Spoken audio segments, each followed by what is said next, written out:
LG साहब ने भी यह आदेश दिया है कि जहाँ जहाँ पे भी ये लोग बूथ लगाते हैं या इस तरह का काम करते हैं तो एसीपी और डीसीपी को निर्देश दिया है कि तत्कालीन प्रभाव से वहाँ पे एक्शन होना चाहिए। कई सारी कंप्लेंट्स आपने भी सुनी होंगी कि लोगों के अकाउंट से पैसा कटा है। अमानत साहब को 10 साल से किसने रोका था? जितना काम अभी कर रहे हैं इसका 50% काम अगर पिछले 10 साल में करते तो ओखला कनॉट प्लेस से आगे निकल जाता।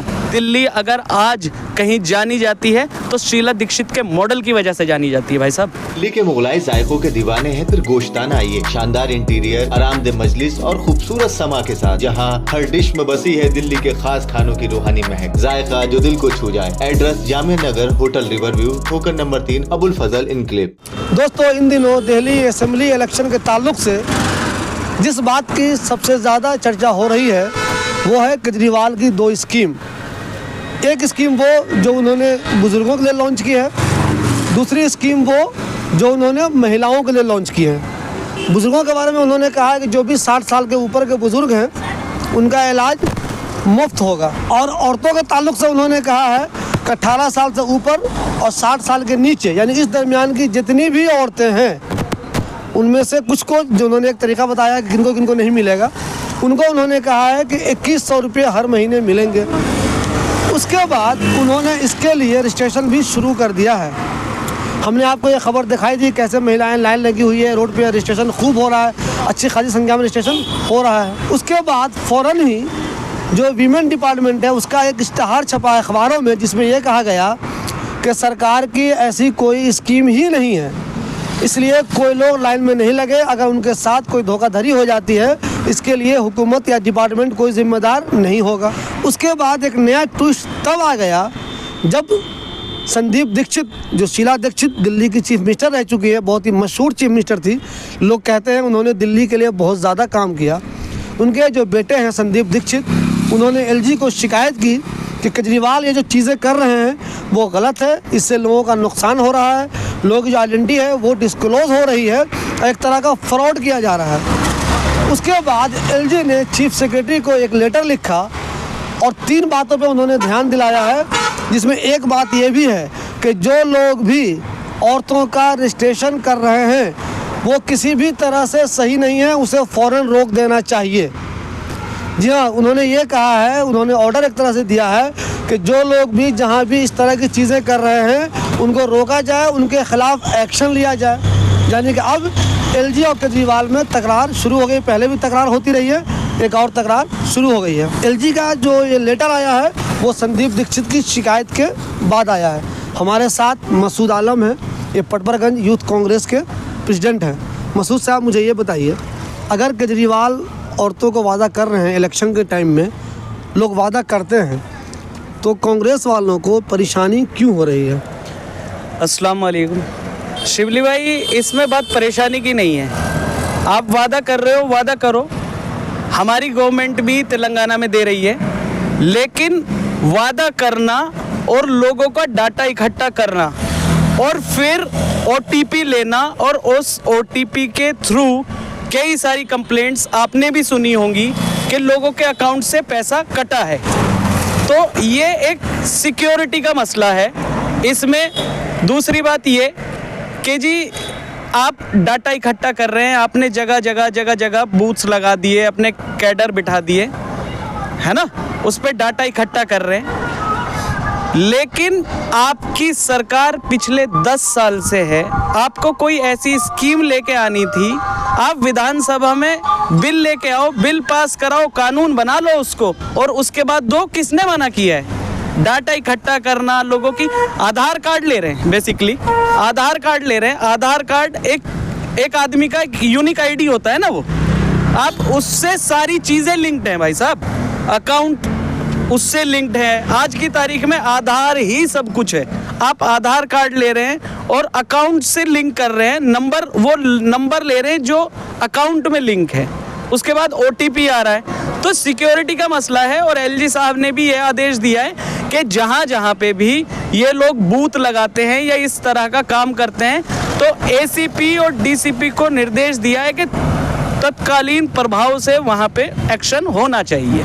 लेकिन मुझे एक ये बताइए, अभी मैं देख रहा हूँ फॉर्म बहुत ज़्यादा जैसे पहले भरा जा रहा था, भरा ही जा रहा है, लेकिन जब से ये बात जो आई है, लेटर आया है, तब से बहुत से लोग डर गए हैं। अब उनको ये डर लग रहा है कि चूँकि एलजी ने ये बात कही है और एलजी से कोई ज़्यादा पावर किसी के पास होती नहीं है, अगर दिल्ली की बात करें तो अब ये लोग डरने लगे कि ऐसा ना हो मैं फॉर्म भरता रहूँ वहाँ पे तो मुझे आके अरेस्ट कर लें, या जो लोग वहाँ पे रजिस्ट्रेशन करवा रहे हैं अब वो भी डरने लगे हैं कि ऐसा ना हो मेरी अरेस्टिंग हो जाए, हालांकि अभी भी फॉर्म भरा जा रहा है। तो एक तरफ तो आप लोग कहते हैं कभी कभी आप आम आदमी पार्टी के साथ मिलकर कहीं कहीं इलेक्शन लड़ते हैं, आप लोग इंडिया इत्तेहाद की बात करते हैं, दूसरी तरफ आपकी पार्टी के लोग जो अपने पुराने साथी लोग हैं उन्हीं के खिलाफ आप एलजी में कंप्लेन भी करती हैं। देखिए दोस्तों, एक बात समझ लीजिएगा, दिल्ली में अगर शीला दीक्षित कमज़ोर हुई थी तो उसके लिए जो शख्स सबसे ज़्यादा जिम्मेदार है वो अरविंद केजरीवाल ही हैं। ये सारी दुनिया जानती है, बहुत लोग उन पर इल्ज़ाम भी लगाते हैं कि उन्होंने आरएसएस से मिलकर ये गेम किया था, शीला दीक्षित को कमज़ोर किया। सब कहते हैं कि शीला दीक्षित ने दिल्ली को एक ऊंचाई तक पहुंचाया, इसके बावजूद एक प्लानिंग करके इन लोगों ने उनको हरवाने में कामयाबी हासिल कर ली। इसी बात का गुस्सा संदीप दीक्षित को हो सकता है, लेकिन मैं ये सवाल ये कर रहा हूँ कि एक तो आप लोग कभी कभी साथ हो जाते हैं और फिर उनके खिलाफ शिकायत भी कर दी आपने। शिवली भाई, हम साथ कहाँ हुए? हम साथ हुए लोकसभा इलेक्शन में। लोकसभा इलेक्शन में ज़्यादा बड़ा मुद्दा था, लोकसभा इलेक्शन में संविधान बचाने का मामला था, लोकसभा इलेक्शन में अल्पसंख्यकों की आवाज़ बचाने का मामला था, लोकसभा इलेक्शन में दलितों की आवाज़ बचाने का मामला था, लोकसभा इलेक्शन में बेरोज़गारी मुद्दा था, लोकसभा इलेक्शन में महंगाई मुद्दा था। जो संविधान पे आज ये लोग अटैक कर रहे हैं बेसिकली बीजेपी, वो मुद्दा था। ये विधानसभा इलेक्शन है।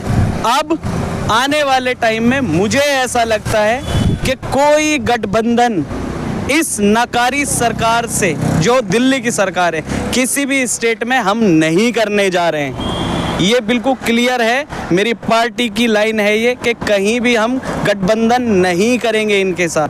हमने इनके साथ कितना सेक्रीफाइस किया, आप बात बताइए। लोकसभा इलेक्शन हुआ, कांग्रेस का एक कैडर वोट मांग रहा था, डोर टू डोर घूम रहा था, सारी मेहनत कर रहा था। मैं खुद भी आपको उस टाइम भी इंटरव्यू दिया था। उसके बाद लोकसभा इलेक्शन हुआ, खूब मेहनत की कुलदीप कुमार के लिए।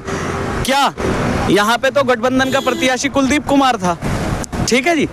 अब जहाँ दूसरी जगह कांग्रेस के कैंडिडेट्स थे, आप मालूम करके देखो या पता करो, आपका बहुत बड़ा सर्कल है शिवली भाई, कहीं आम आदमी पार्टी का कार्यकर्ता कांग्रेस के कैंडिडेट के लिए घर से भी नहीं निकला। हम ही गठबंधन निभाएं क्या? गठबंधन तो आपको भी निभाना पड़ेगा भाई साहब। और रही बात दिल्ली की, तो दिल्ली में केजरीवाल ने शीला दीक्षित को पूरी दुनिया याद करती है। केजरीवाल ने शीला दीक्षित के नाम कितने बड़े बड़े ब्लंडर लगाए, ये किया वो किया, कॉमनवेल्थ गेम्स हुए वो किया। उसके बाद क्या हुआ, पब्लिकली मीडिया पे आके बोला कि शीला दीक्षित चोर है। उसके बाद जब माफ़ी मांगने की बारी आई तो माफ़ीनामा लिख के कोर्ट में पेश कर दिया। जिस हिसाब से केजरीवाल ने शीला दीक्षित को बदनाम किया था, उसी हिसाब से मीडिया में आके बोलता ना। आप बताइए, मीडिया में आके बोलना चाहिए था ना कि मैं पब्लिकली माफ़ी मांगता हूँ। मैंने छवि धूमिल की, उस लेडी की जिस लेडी ने दिल्ली को दिल्ली बनाया। दिल्ली अगर आज कहीं जानी जाती है तो शीला दीक्षित के मॉडल की वजह से जानी जाती है भाई साहब। ये बताइए, जैसे एलजी साहब ने आप लेटर लिख दिया है तो मैं देख रहा हूँ कमी तो इसमें आ गई है, लोग घबराने लगे हैं। बहुत से लोग कहते हैं यार मैं नहीं जाऊँगा फॉर्म भरने, कहीं पुलिस एक्शन ले ले। लेकिन इसके बावजूद अगर ये कंटिन्यू होता रहा, जैसे आम आदमी पार्टी वाले कहते हैं हम जिस तरह रजिस्ट्रेशन लोग करवा रहे थे वो करवाते ही रहेंगे, तो आप लोग अब क्या करेंगे इसमें? शिवली भाई, इसमें मुझे कुछ करने की ज़रूरत नहीं है, किसी को कुछ करने की ज़रूरत नहीं। इसमें तो प्रशासन एक्शन लेगा। और जितनी मुझे इन्फॉर्मेशन है, जहां 2 दिन पहले तक खूब दबा के रजिस्ट्रेशन हो रहे थे, आज एक भी सेंटर या एक भी जगह रजिस्ट्रेशन ओखला में तो नहीं हुआ, जितनी मुझे इन्फॉर्मेशन है। कहीं अगर किसी गली में, कहीं कोने जगह में किया हो तो बात अलग है, लेकिन ओपनली तो कहीं किया नहीं। क्योंकि इसमें एलजी साहब ने डीसी को ऑर्डर किया है, दिल्ली डेप्यूटी कमिश्नर को ऑर्डर किया है और उनसे बोला है कि एसीपी और डीसीपी को आप इसमें तत्कालीन प्रभाव से जांच करने की या उन पे एक्शन लेने के लिए उस वक्त बोला गया है। मसूद साहब, सरकार की स्कीम है, हर कोई चाहता है कि उससे हमको फ़ायदा हो जाए, तो औरतों को भी लालच है भाई, किसी को भी लालच हो कि पैसा कौन नहीं चाहता है। और 2100 रुपया औरतों के लिए मामूली रकम तो होती नहीं है।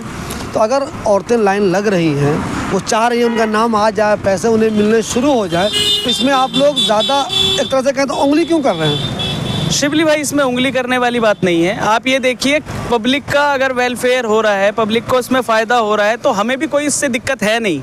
लेकिन जो लोग जा रहे हैं, आप ऐसे समझो, वो मिडिल क्लास भी, और मिडिल क्लास में भी लोअर मिडिल क्लास लोग जा रहे हैं।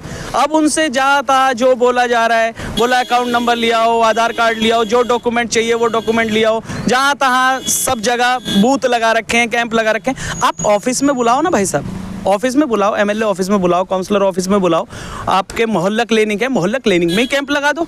किसने मना किया है? वहाँ जाके बिठा के करो ना। रही बात ये 2100 रुपये देने की, इससे ज़्यादा बड़ा मुद्दा मैं ये समझता हूँ आज की तारीख में दिल्ली में, आप खुद देखिए डाटा, लगभग 37.5 लाख राशन कार्ड पेंडिंग हैं 2017 से आज तक। उन पे क्यों नहीं काम कर रहे?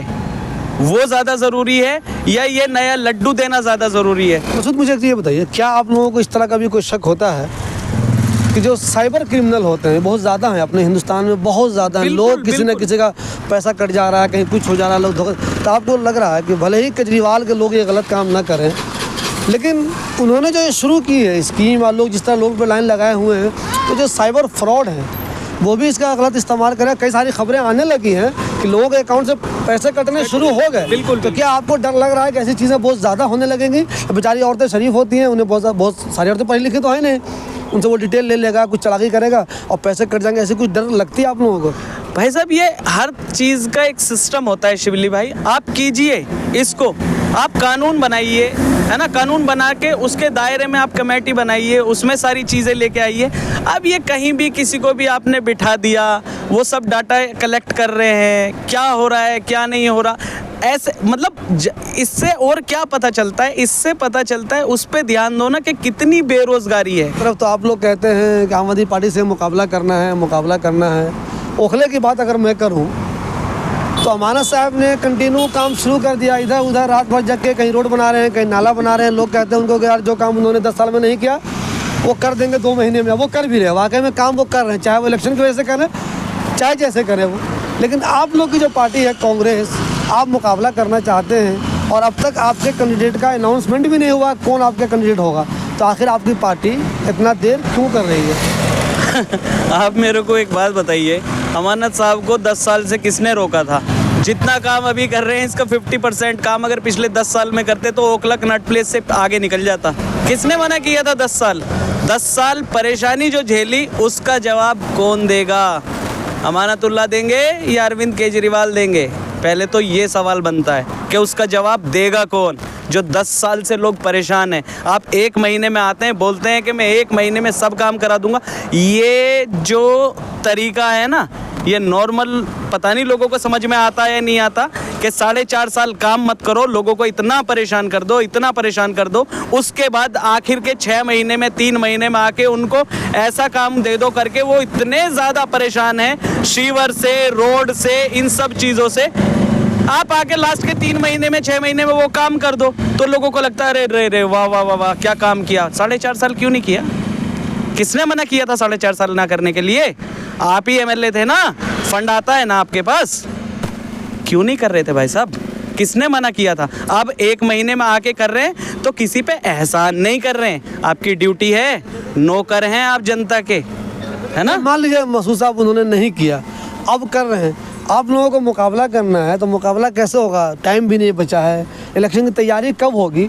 पार्टी का कैंडिडेट आपका कौन होगा ओखला से पता ही नहीं चल रहा अब तक लोगों को। शिवली भाई, पता चल जाएगा। अभी तो खाली एक ही पार्टी ने कैंडिडेट उतारा है ना, अमानतुल्लाह को ही उतारा है ना आम आदमी पार्टी ने, अभी और तो किसी ने कैंडिडेट उतारा नहीं है। रही बात हमारे टिकट की, तो मैं पहले भी आपको बोल चुका हूँ कि टिकट इस बार नए कैंडिडेट को होना चाहिए तो इलेक्शन बहुत अच्छा होगा। अगर नया कैंडिडेट हमारा आता है तो बहुत अच्छा इलेक्शन होगा। ये थे मसूद साहब, ये तो कांग्रेस के हैं, तो ये केजरीवाल की जो स्कीम होगी उसमें कमी तो ये निकालेंगे ही, लेकिन वाकई में एक बात तो है कि जिस मुल्क में साइबर फ्रॉड इतने ज़्यादा एक्टिव हो, पुलिस वालों के पैसे ले लिए जाते हो, अच्छे अच्छे पढ़े लिखे लोगों के पैसे गायब हो जाते हो, तो ऐसे में जो आम औरतें हैं उनके बैंक से साइबर क्राइम के लोग, साइबर क्रिमिनल या साइबर फ्रॉड पैसे नहीं निकालने, ऐसी कोई ताज्जुब वाली बात नहीं है। ऐसा हो सकता है और होना शुरू हो गया है। ऐसी खबरें आ गई हैं कि लोगों के पैसे निकलने लगे हैं उनके अकाउंट से। तो इसको सिस्टम को ज़रा अच्छा करने की ज़रूरत है। हो सकता है केजरीवाल साहब की नीयत बहुत अच्छी हो, वो पैसा देना चाहते हो, लेकिन इसके लिए बाज़ाब्ता कोई अच्छा सिस्टम बनाना होगा। सर्द दिनों में, जो सर्दी के दिन है, कितने ठंडक है, इसमें आप ऐसी स्कीम लगा दिए जहाँ देखो औरतें लाइन में लग गई हैं, जहाँ देखो औरतें लाइन में लग गई हैं, तो ये बात बहुत से लोगों को मुनासिब नहीं लग रही है। और अब जबकि एलजी साहब ने एक लेटर ही बाज़ाब्ता जारी किया है कि इसको बिल्कुल फौरी तौर पे बंद किया जाए और अगर कोई आदमी फॉर्म भर रहा है तो उसके ख़िलाफ़ एक्शन लिया जाए। उनके इस लेटर के बाद इस मामले में कमी तो आ गई है, लेकिन अभी भी बहुत जगह फॉर्म भरा जा रहा है। ऐसे में देखना यह है कि अगर 2-4 गिरफ्तारी हो जाती है, 5-10 लोगों के ख़िलाफ़ एक्शन हो जाता है, तो क्या उसके बाद भी फॉर्म भरे जाने का या रजिस्ट्रेशन का ये सिलसिला चलता रहता है या रुक जाता है। एक चीज़ ये भी देखने बहुत ज़रूरी होगी, एक तरफ जहाँ एलजी साहब ने लेटर जारी कर दिया है, वहीं दूसरी तरफ केजरीवाल साहब का कहना है कि नहीं, ये जो रजिस्ट्रेशन हो रहा है वो चलता रहेगा। तो एक तकरार की नौबत आ गई है। देखना है ये कहाँ जाकर ख़त्म होता है। फ़िलहाल आम आदमी तो यही चाहेगा कि जो कुछ भी हो उसके फ़ायदे के लिए हो, उसका कोई नुकसान नहीं हो। अगर कोई स्कीम अच्छी आई है तो उसके पास पैसे पहुँचे, ऐसा ना हो पैसा पहुँचे नहीं, उल्टा पैसा उसके अकाउंट से निकल ही जाए।